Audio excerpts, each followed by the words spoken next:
کا فضل اور اس کا احسان، اس نے ہمیں اور آپ کو ایک بار پھر تنظیم اصلاح معاشرہ کی 1556ویں نشست میں بیٹھنے کی توفیق مرحمت فرمائی۔ الحمدللہ، وہ جسے چاہتا ہے اپنے ذکر کی لذتوں سے مالا مال فرماتا ہے۔ آئیے اس بزم کا آغاز سورہ فاتحہ کی تلاوت اور اس کے ترجمے کے ساتھ کریں۔ اعوذ باللہ من الشیطان الرجیم،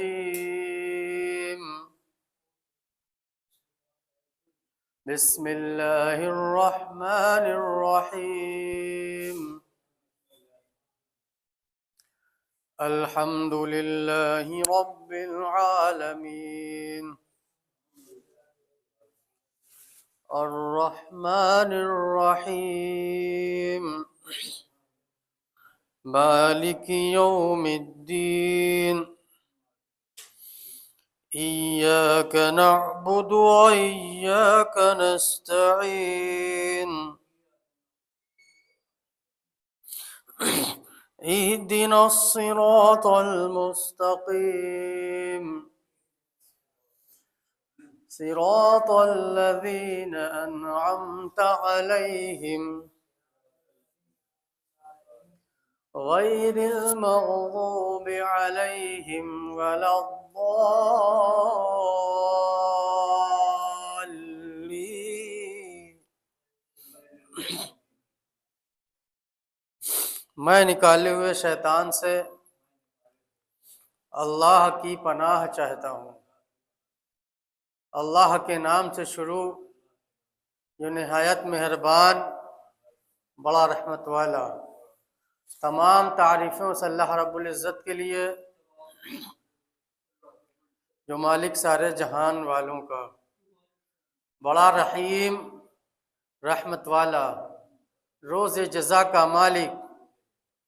ہم تیری ہی عبادت کرتے ہیں اور تجھی سے مدد چاہتے ہیں۔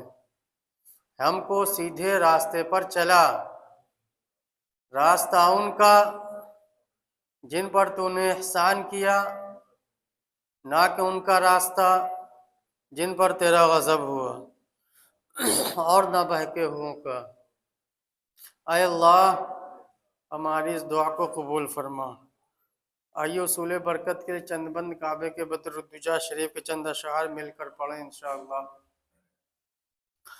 کعبے کے بدر الدجا تم پہ کروڑوں درود، کعبے کے بدر الدجا تم پہ کروڑوں درود، طیبہ کے شمس و ضحا تم پہ کروڑوں درود، شافع روز جزا تم پہ کروڑوں درود، شافع روز جزا تم پہ کروڑوں درود،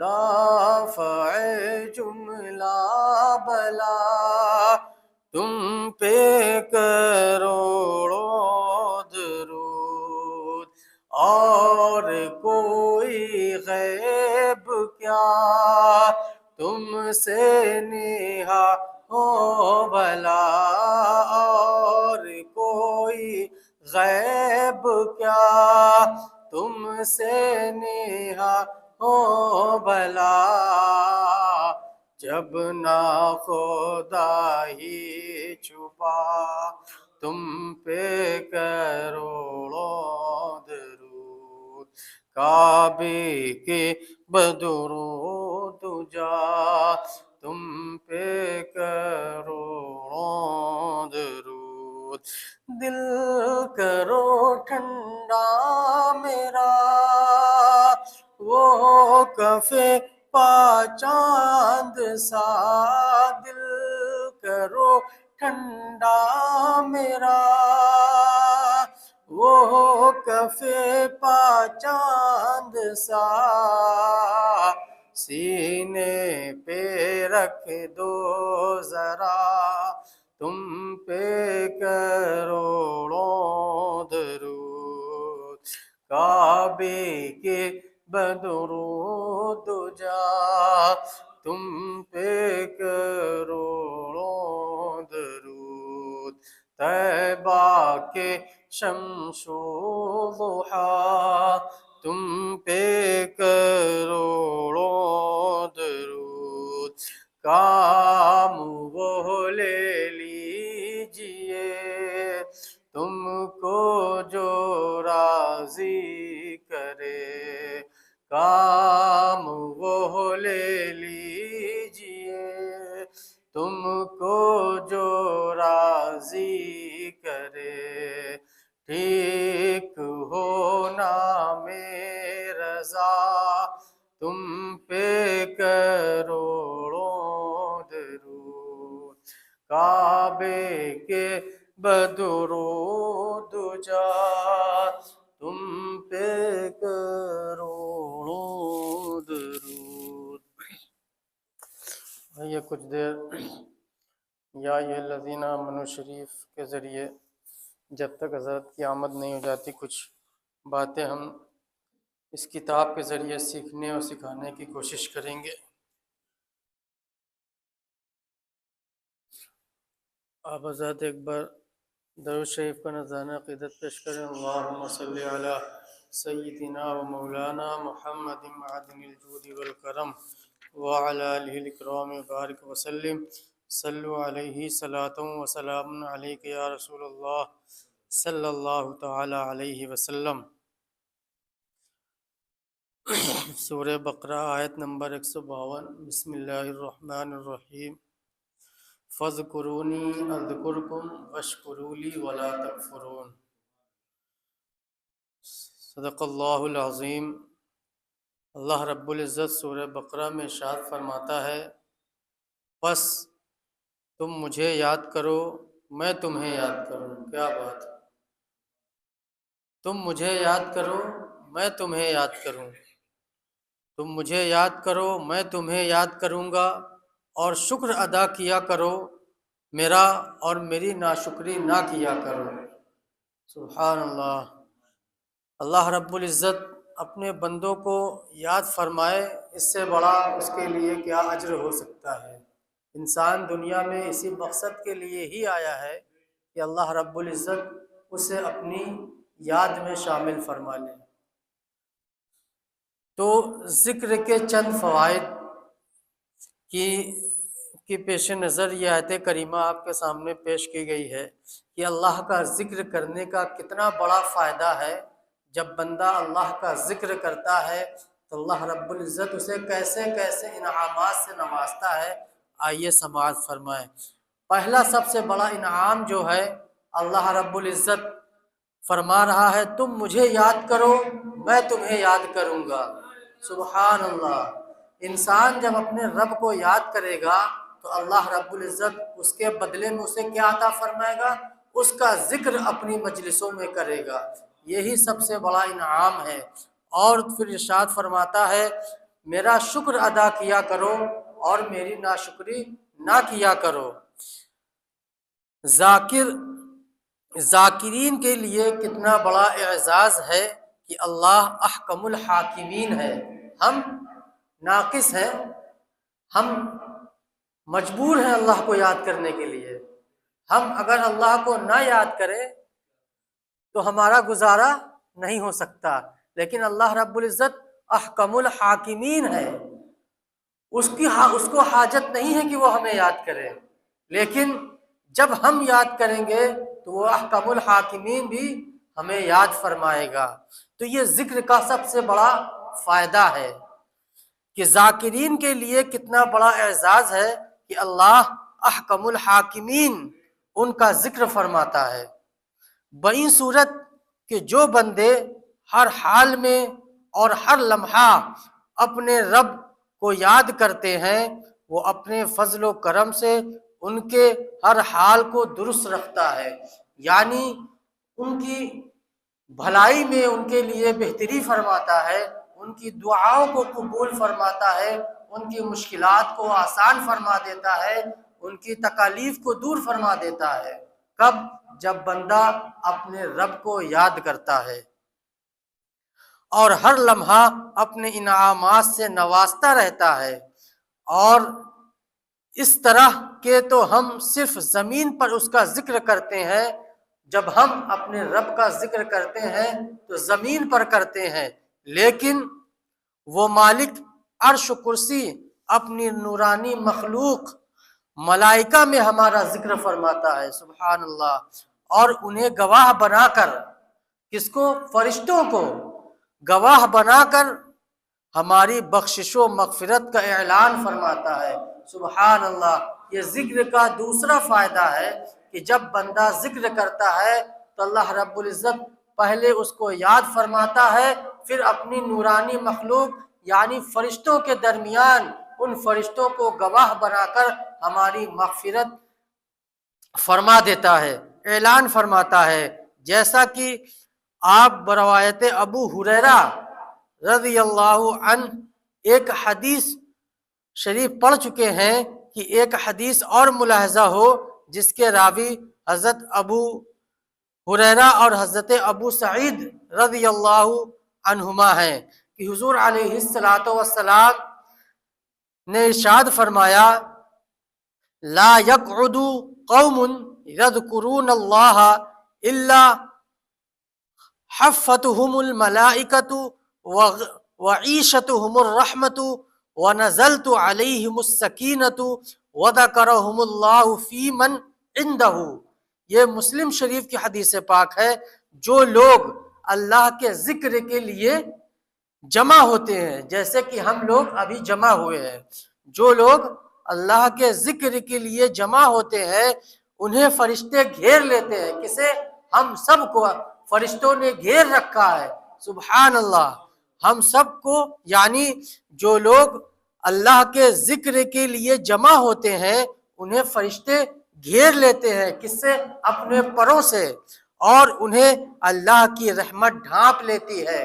ہم کو اللہ کی رحمتوں نے ڈھانپ رکھا ہے اور ان پر سکینہ اترتی ہے، سکینہ یعنی سکون، اللہ کی رحمت اترتی ہے، اور اپنے پاس والوں میں اللہ ان کا ذکر کرتا ہے، سبحان اللہ۔ یہ اللہ کا کتنا بڑا فضل اور اس کا احسان ہے کہ جب بندہ اللہ کا ذکر کرتا ہے تو اللہ ان پر سکینہ نازل فرماتا ہے اور فرشتے انہیں اپنے پروں سے ڈھانپ لیتے ہیں اور اللہ کی رحمت بھی انہیں ڈھانپ لیتی ہے۔ اللہ آقا کریم رؤوف الرحیم صلی اللہ علیہ وسلم کی ارشاد پر غور فرمائیے، کتنی بڑی بات ہے۔ اللہ کا ذکر ہم کر رہے ہیں، فائدہ ہمیں کتنا ہو رہا ہے، اور ناز کیجئے اس اعزاز پر جس سے اللہ کریم نے ہمیں نوازا، بشرطے کہ ہم اسے ہر حال میں یاد رکھتے ہوں، زبان سے، دل سے اور اپنے اعمال سے۔ ذاکرین کو یہ شرف حاصل ہوتا ہے کہ فرشتے ان کو اپنے گھیرے میں لے لیتے ہیں۔ جو ذاکرین یعنی ہم لوگ جو اپنے رب کا بھی ذکر کر رہے ہیں، فرشتے ہم کو اپنے پروں سے گھیر لیتے ہیں تاکہ جن و انس کے ہر خطرے سے وہ محفوظ رہیں۔ جب تک ہم یہاں بیٹھے رہیں گے شیطان، انسان، جن، ہر خطرے سے ہم محفوظ رہیں گے۔ یہ اللہ کے ذکر کا فائدہ ہے کہ جن و انس کے ہر خطرے سے وہ محفوظ رہیں۔ رحمت الہی ان پر سایہ فگن ہوتی ہے، جن سے وہ دنیا و ما فیہا کی ساری الجھنوں سے آزاد ہو جاتے ہیں۔ آپ نے اکثر دیکھا ہوگا لوگ تھک ہار کر جب مسجد میں آتے ہیں انہیں فوراً نیند آ جاتی ہے۔ اکثر لوگ مسجد میں جب خالی بیٹھے ہوتے ہیں تو ان پر نیند کا غلبہ آ جاتا ہے، کیونکہ اللہ کے ذکر سے ان پر ایسا سکینہ، ایسا سکون نازل ہوتا ہے، فوراً انہیں دماغی الجھنوں سے، پریشانیوں سے نجات مل جاتی ہے، اور انہیں اللہ کی رحمت یعنی نیند بھی ایک اللہ کی بہت بڑی نعمت ہے۔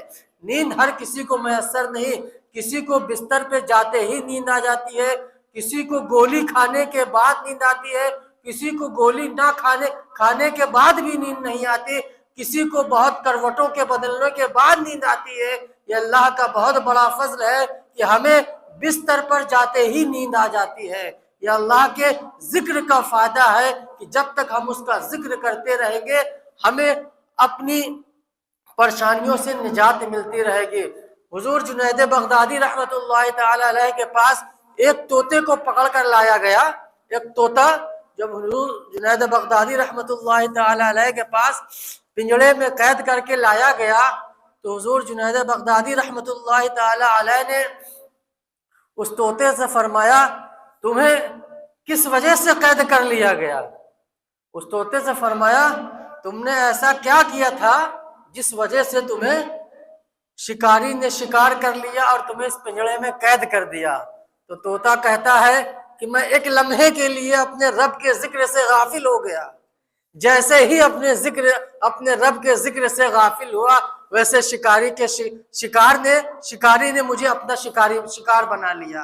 تو دیکھیں جو بندہ اپنے رب کے ذکر میں ہر لمحہ شامل رہتا ہے تو اللہ کی نعمتیں اس پر برکتیں نازل ہوتی رہتی ہیں اور تمام مصیبتوں سے وہ بچتا رہتا ہے۔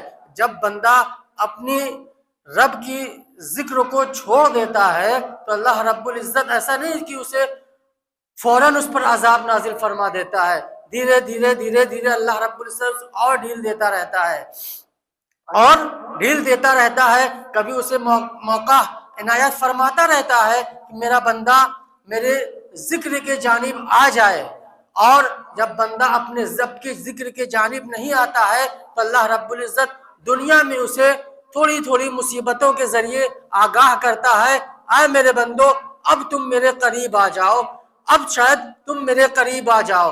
تو اللہ رب العزت جب اپنے بندوں پر مصیبتیں نازل فرماتا ہے تو یہ اس کے کرتوت کے بدولت ہوتا ہے، نہ کہ یہ رب کی مرضی سے ہوتا ہے، بلکہ جیسا اس کا اعمال ہوتا ہے ویسے اس پر مصیبتیں نازل ہوتی ہے۔ وما اصابکم من مصیبت، یہ جو مصیبتیں آتی ہیں یہ بندے کے اعمال کے مطابق آتی ہیں۔ تو جب بندہ جیسا اس کا اعمال ہوتا ہے ویسے اس پر مصیبتیں نازل ہوتی ہے۔ تو ہمیں بتانے کا مقصد یہی ہے کہ ہمیں اپنے رب کے ذکر کو ہر لمحہ یاد کرتے رہنا ہے، ہر لمحہ اپنے رب کے ذکر میں لگے رہنا ہے، کبھی اپنے رب کے ذکر سے غافل نہیں ہونا ہے۔ تو ان پر سکینے کا نزول ہوتا ہے کہ ان کے دلوں کو چین نصیب ہوتا ہے۔ کون؟ جو لوگ اپنے رب کا ذکر کرتے ہیں ان کے دلوں پر اللہ رب العزت چین اور سکون عطا فرماتا ہے، بے فکری پر سکون اور پر اطمینان زندگی انہیں میسر آ جاتی ہے۔ کس کو؟ جو فذکرونی اذکرکم کے وعدے کے مطابق اللہ بھی ان کا ذکر فرماتا ہے، فی من عندہم، یعنی اس مخلوق میں جو اس کے پاس ہوتی ہے، اور یہی نورانی مخلوق ملائکہ ہے۔ سبحان اللہ، ہم عام لوگوں کے درمیان اپنے رب کو یاد کرتے ہیں، رب ہمیں اپنے فرشتوں کے درمیان یاد فرماتا ہے۔ ایک اور حدیث ملاحظہ فرمائے ذکر کے فوائد کے متعلق، جس کے راوی حضرت ابو ہریرہ رضی اللہ تعالی عنہ ہے، کہتے ہیں کہ نبی مکرم علیہ الصلوۃ والسلام نے ارشاد فرمایا، اللہ رب العزت فرماتا ہے، انا عند ظن عبدی وانا معه اذا ذکرنی فان ذکرنی فی نفسه ذکرته فی نفسی وان ذکرنی فی ملأ ذکرته فی ملأ خیر منہم۔ یعنی میں، کون؟ اللہ رب العزت فرما رہا ہے، میں اپنے بندے کے گمان کے نزدیک ہوتا ہوں۔ میں یعنی اللہ رب العزت اپنے گمان کے نزدیک ہوتا ہوں۔ گمان یعنی تھاٹ، سوچ، میں اپنے بندوں کے گمان کے نزدیک ہوتا ہوں اور میں اس کے ساتھ ہوتا ہوں۔ کب؟ جب وہ مجھے یاد کریں۔ کب؟ اللہ رب العزت اپنے بندوں کے تھاٹ سے بھی زیادہ قریب ہوتا ہے۔ کب؟ جب وہ اپنے رب کو یاد کرتے ہیں۔ بس اگر وہ مجھے تنہائی میں یاد کرتا ہے، اگر بندہ اپنے رب کو تنہائی میں یاد کرتا ہے تو میں بھی اسے اکیلے ہی یاد کرتا ہوں، اور اگر وہ مجھے مجمع میں یاد کرتا ہے تو میں بھی اسے اس سے بہتر مجمع میں یاد کرتا ہوں۔ سبحان اللہ۔ تو ہم جس حال میں اپنے رب کو یاد کرتے ہیں، رب ہمیں اس سے بہتر حال میں ہمیں یاد فرماتا ہے۔ تو یہ ذکر کے فوائد ہیں جو میں آپ کو بتا رہا ہوں، آپ کو اور ہمیں اللہ رب العزت ہر تا عمر اپنے ذکر میں مشغول رکھے۔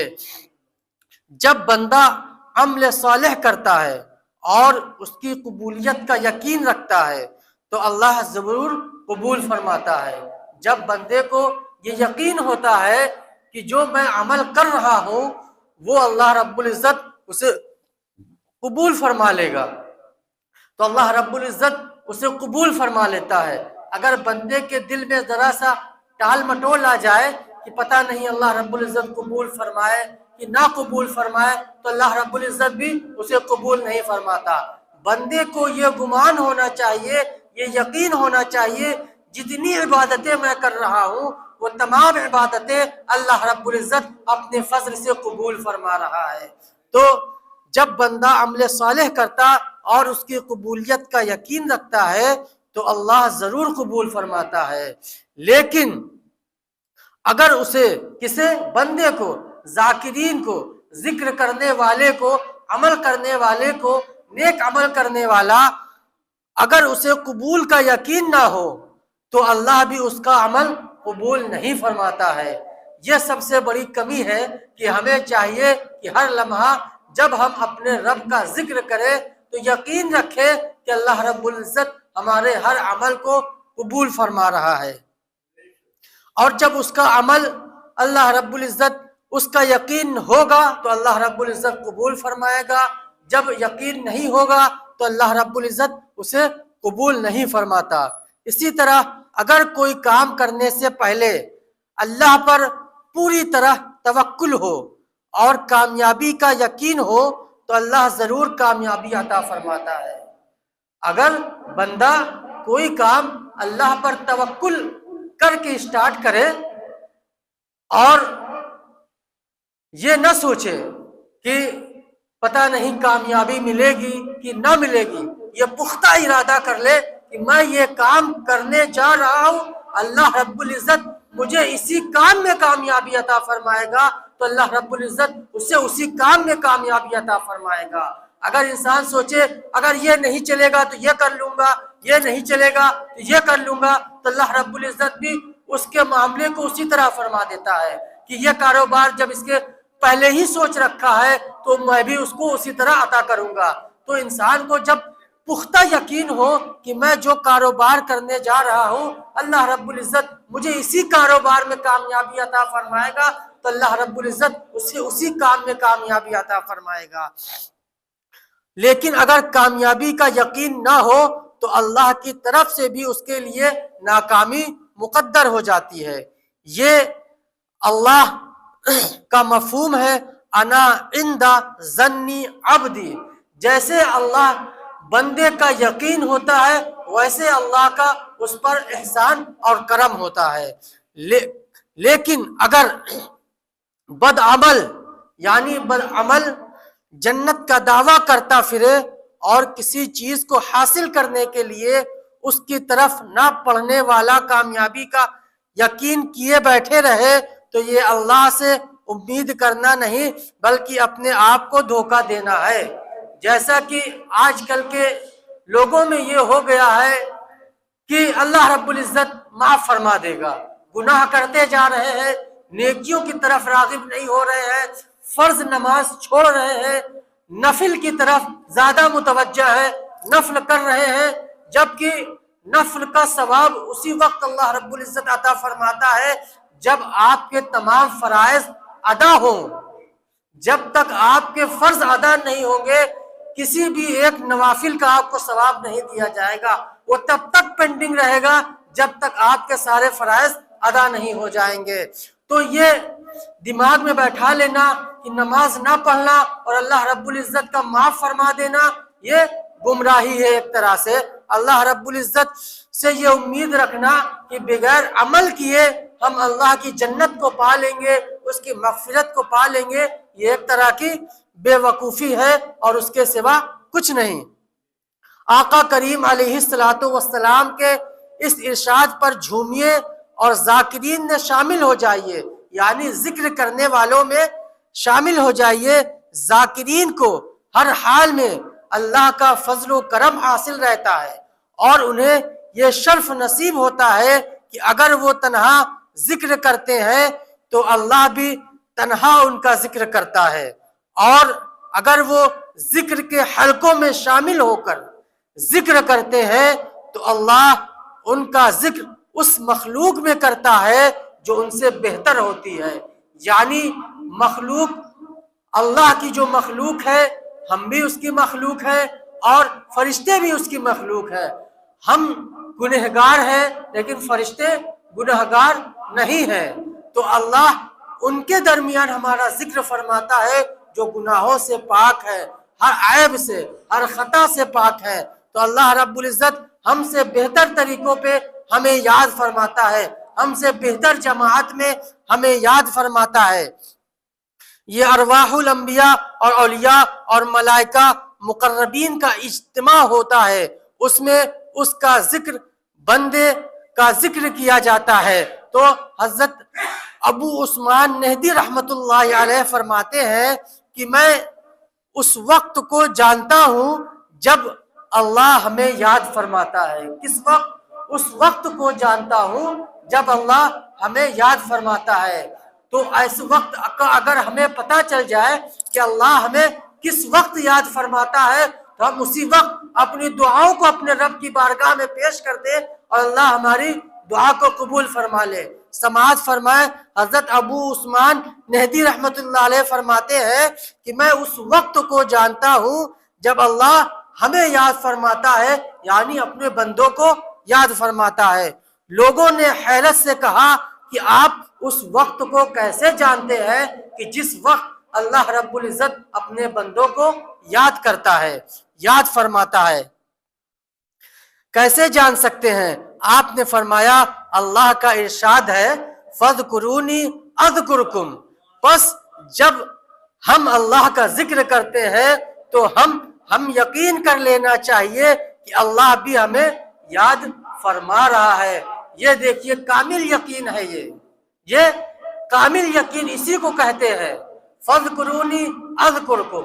جب ہم اللہ کا ذکر کریں گے تو اللہ ہمیں ضرور یاد فرمائے گا۔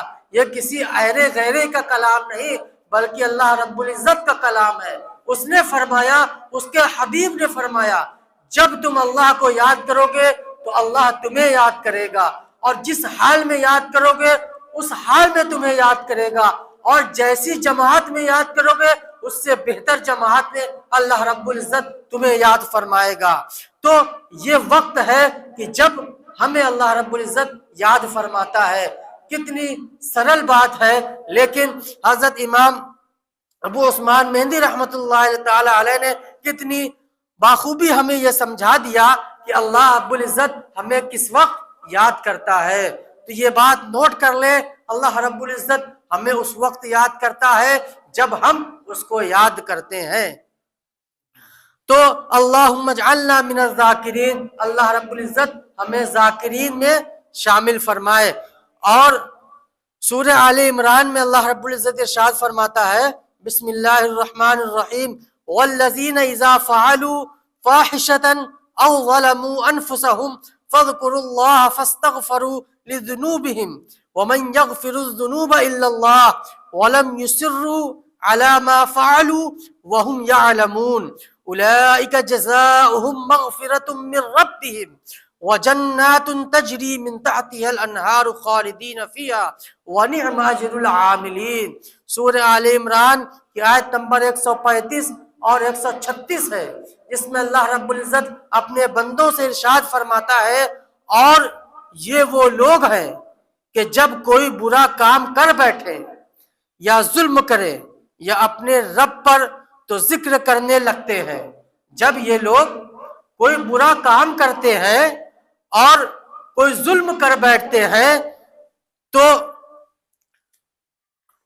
ذکر کرنے لگتے ہیں اللہ کا اور معافی مانگنے لگتے ہیں اپنے گناہوں کی، اور کون بخشتا ہے، اور کون بخشتا ہے گناہوں کو سوائے اللہ کے، اور وہ نہیں اصرار کرتے ہیں اس پر جو ان سے سرزد ہوا، حالانکہ وہ جانتے ہیں یہی ہے جن کا بدلہ بخشش ہے، اور رب کی طرف سے اور جنت جاری ہے جن کے نیچے ندیاں ہمیشہ رہیں گی، ان میں کیا ہی اچھا بدلہ ہے کام کرنے والوں کا، یعنی اچھا کام کرنے والوں کا بدلہ کیا ہے؟ جنت ہے۔ جنت کیا ہے؟ جن کے نیچے نہریں جاری ہیں، سونے کی، چاندی کی، دودھ کی، ہر طرح کی ندیاں جاری ہیں، جنت کے ندیاں ہمیشہ رہیں گی، ان میں کیا ہی اچھا بدلہ ہے کام کرنے والوں کا۔ اور یہاں پر ایک بات یہ بھی اللہ رب العزت ارشاد فرما رہا ہے، نیک آدمی جو ہوتا ہے گناہوں کا اصرار نہیں کرتا ہے، یعنی اگر اس سے کوئی گناہ ہو جاتا ہے تو اسے لوگوں کے درمیان بیان نہیں فرماتا ہے، کیونکہ جب اللہ نے تمہارے عیبوں کو چھپا رکھا ہے تو تمہیں بھی لازم ہے تم اپنے عیبوں کو لوگوں کے درمیان چھپا کے رکھو، اسے ظاہر نہ کرو۔ آج کا کیا معاملہ ہے، کوئی ذرا سا گناہ کرتا ہے تو اسے فخر کی نیت سے چار لوگوں کے درمیان بتاتا ہے، کسی غریب کو ستا دیا تو بڑی خوشی کے ساتھ لوگوں کے سامنے بیان فرماتے ہیں، کوئی گناہ کر لیا تو اسے بھی لوگوں کے ساتھ بہت فخر کے ساتھ بیان فرماتے ہیں کہ میں نے تو یہ کیا، میں نے تو یہ کیا، بلکہ اللہ رب العزت نے فرمایا اپنے عیبوں کو چھپاؤ، لوگوں کے سامنے نہ بتاؤ، لوگوں کے سامنے بتانا اس سے بڑا گناہ ہے جتنا کہ اس گناہ کو کرنا گناہ نہیں ہے، اس گناہ کو بتانا اس سے بڑا گناہ ہے جتنا اس گناہ کو کرنا ہے، اس سے بڑا گناہ اپنے گناہ کو جتانا ہے، چار لوگوں کے درمیان بتانا ہے، یہ اس سے بڑا گناہ ہے۔ تو لوگوں کے درمیان اپنے گناہوں کو بیان نہیں کرنا چاہیے۔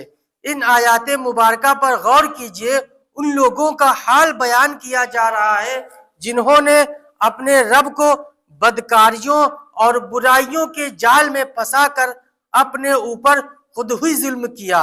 جب اس جال نے انہیں بری طرح جکڑا تو انہیں احساس ہوا اور انہوں نے اس لاچاری اور مجبوری کی حالت میں اللہ کو پکار کر اس سے اپنے گناہوں کی معافی مانگی، پس ذکر الہی کی دھاردار تلوار نے اس جال کو کاٹ ڈالا، یہ اس سے آزاد ہو گئے۔ جس رب قدیر کو انہوں نے پکارا وہ بڑا ہی غفور الرحیم ہے، اس نے نہ صرف ان کو معاف کیا بلکہ ان کے ذکر کی جزا کے طور پر انہیں مغفرت، جنت اور بہترین اجر کا مژدہ بھی سنایا۔ جن لوگوں نے گناہ کیا اور پھر اپنے رب کو یاد کیا اور اپنے گناہوں کا اعتراف کیا، اپنے رب سے معافی مانگی، اللہ رب العزت نے انہیں معاف بھی فرمایا اور ان کو جنت کا مژدہ بھی دیا اور دنیا میں بھی انہیں نعمتوں سے نوازا۔ تو اللہ بڑا غفور الرحیم ہے، اس نے نہ صرف ان کو معاف کیا بلکہ ان کے ذکر کی جزا کے طور پر انہیں مغفرت، جنت اور بہترین اجر کا مژدہ بھی سنایا۔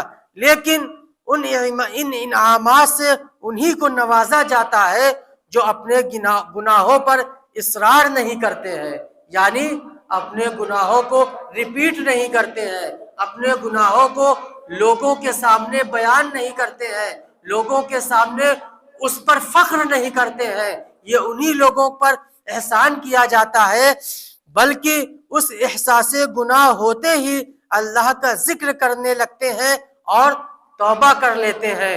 حضرت ثعلبہ کا واقعہ ہے کہ حضرت ثعلبہ جو اللہ کے رسول صلی اللہ تعالی علیہ وسلم کی بارگاہ میں رہ کر پرورش پایا کرتے تھے، حضرت ثعلبہ صرف 18 سال کے تھے۔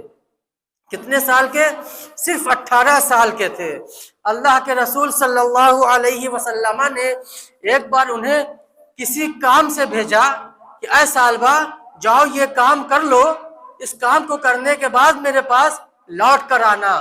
تو حضرت ثعلبہ رضی اللہ تعالی عنہ اس کام کے لیے جب نکلے تو راستے میں ایک گھر تھا، جس گھر میں ایک نوجوان عورت نہا رہی تھی۔ تو حضرت ثعلبہ کی جب پہلی نظر پڑی تو حضرت ثعلبہ نے دوبارہ پھر اس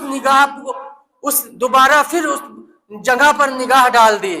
جب دوبارہ نگاہ ڈالی تو آگے بڑھ گئے۔ تھوڑی دور آگے بڑھنے کے بعد حضرت ثعلبہ کے دل میں یہ خیال آیا کہ پہلی نظر تو معاف تھی، پہلی نظر تو معاف ہے، لیکن اے ثعلبہ تم نے دوسری نظر بھی اس عورت پر ڈال دی ہے۔ اب حضرت ثعلبہ کے دل میں یہ ملال پیدا ہو گیا، میں اللہ کی رسول کی بارگاہ کا پرورش کردہ بچہ ہوں، میں نے اللہ کے رسول کی بارگاہ میں یہ سن رکھا ہے پہلی نظر تو معاف ہے، اے ثعلبہ دوسری نظر معاف نہیں ہے۔ اب حضرت ثعلبہ کے دل میں ملال پیدا ہوا، اپنے گناہ پر ندامتی پیدا ہوئی، شرمندگی پیدا ہوئی۔ اب میں کس حال میں اپنے رسول کی بارگاہ میں جاؤں گا، کیونکہ وہ رسول جو ہر حال میں اپنے بندوں کے حال سے باخبر ہے، بے خبر نہیں ہے، باخبر ہے، اپنے امتی کے ہر حال سے اللہ کے رسول باخبر ہے۔ حضرت ثعلبہ کے دل میں ندامت کا وہ دور پیدا ہو گیا۔ اب حضرت ثعلبہ اس ندامت کے غم میں حضرت اللہ کے رسول کی بارگاہ میں جانے کے بجائے ایک بیابان میں چلے گئے اور وہاں پر رونے لگے، زار و قطار رونے لگے۔ اب جب ایک دن گزر گیا، کچھ ٹائم گزر گیا، اللہ کے رسول نے فرمایا میں نے ثعلبہ کو کسی کام سے بھیجا تھا، ابھی تک وہ واپس نہیں لوٹے، جاؤ انہیں تلاش کرو۔ حضرت عمر رضی اللہ تعالی عنہ کو بھیجا، دیگر صحابہ کرام حضرت ثعلبہ کو ڈھونڈنے کے لیے نکل پڑے۔ حضرت ثعلبہ اپنی بس اسی ایک نگاہ پر ندامت ہے، شرمندہ ہے، اور اسی گناہ پر اس بیابان میں رو رہے ہیں، زار و قطار، نہ کھا رہے ہیں نہ پی رہے ہیں، بس اپنے رب کی بارگاہ میں معافی کے طلبگار ہے۔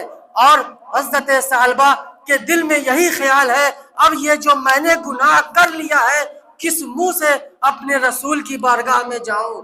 آج ہمارا کیا حال ہے، رات دن ہم گناہ میں ملوث ہیں اور یہ توقع کرتے ہیں کہ ہمیں مرتے وقت اللہ کے رسول کی زیارت نصیب ہو جائے، قبر میں زیارت رسول ہو جائے، اللہ کی نعمتوں کا نزول ہو جائے کہ جب ہم قبر میں جائیں۔ وہ حضرت ثعلبہ جو صرف 18 سال کے تھے، ان کا یہ معاملہ ہے کہ صرف ایک بار گناہ کیا، ایک بار ایک نوجوان لڑکی پر نگاہ ڈال دی، اب ان کی ندامت کا عالم یہ ہے کہ اللہ کے رسول کی بارگاہ میں کی ہمت نہیں ہو رہی ہے۔ اب حضرت ثعلبہ کو حضرت عمر رضی اللہ تعالی عنہ ڈھونڈنے کے لیے نکل پڑے۔ حضرت ثعلبہ کو ڈھونڈتے ڈھونڈتے حضرت عمر رضی اللہ تعالی عنہ جب ایک جنگل میں پہنچے تو ایک بکریاں چرانے والے سے پوچھا کسی نوجوان کو تم نے دیکھا ہے جو 18 سال کا ہے جو یہاں پر آیا ہو؟ اس نے کہا ہاں میں نے ایک نوجوان کو دیکھا ہے جو کچھ دیر پہلے یا کچھ گھنٹوں پہلے یہاں پر آیا ہے اور زار و قطار رو رہا ہے اور صرف نہ کچھ کھا رہا ہے نہ پی رہا ہے۔ تو حضرت عمر رضی اللہ تعالی عنہ جب حضرت ثعلبہ کے پاس گئے اور حضرت ثعلبہ کو دیکھا، اللہ اللہ، حضرت ثعلبہ وہیں پر بنا کھائے پیے بے حالت میں وہی جنگل میں پڑے ہوئے ہیں اور زار و قطار رو رہے ہیں۔ تو حضرت ثعلبہ سے حضرت عمر رضی اللہ تعالی عنہ نے پوچھا اے ثعلبہ تم کو اللہ کے رسول نے جو کام کے لیے بھیجا تھا تم نے وہ کام کر لیا تو واپس کیوں اللہ کے رسول کی بارگاہ میں حاضر نہیں ہوئے، یہاں کیوں چلے آئے؟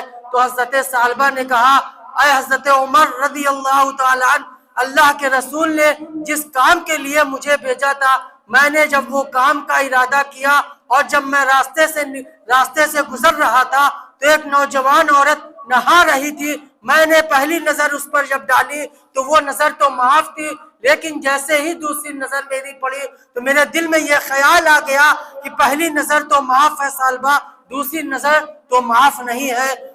تو میں اس خیال میں ہوں کہ اب میں کیسے اللہ کے رسول کی بارگاہ میں حاضر ہوں؟ نعرہ تکبیر، اللہ اکبر، نعرہ رسالت، یا رسول اللہ حضرت کی آمد ہو گئی ہے، بس وقت ہو چکا ہے۔ انشاءاللہ بقیہ باتیں میں آپ کو حضرت ثعلبہ کے متعلق آئندہ نشست میں بتاؤں گا کہ آگے کیا ہوا۔ وآخر دعوانا ان الحمدللہ رب العالمین۔ کہنے سننے میں جو غلطی ہوئی اللہ رب العزت معاف فرمائے۔ آئیے بلا تاخیر بہت ہی مؤدبانہ طور پر حضرت کی بارگاہ میں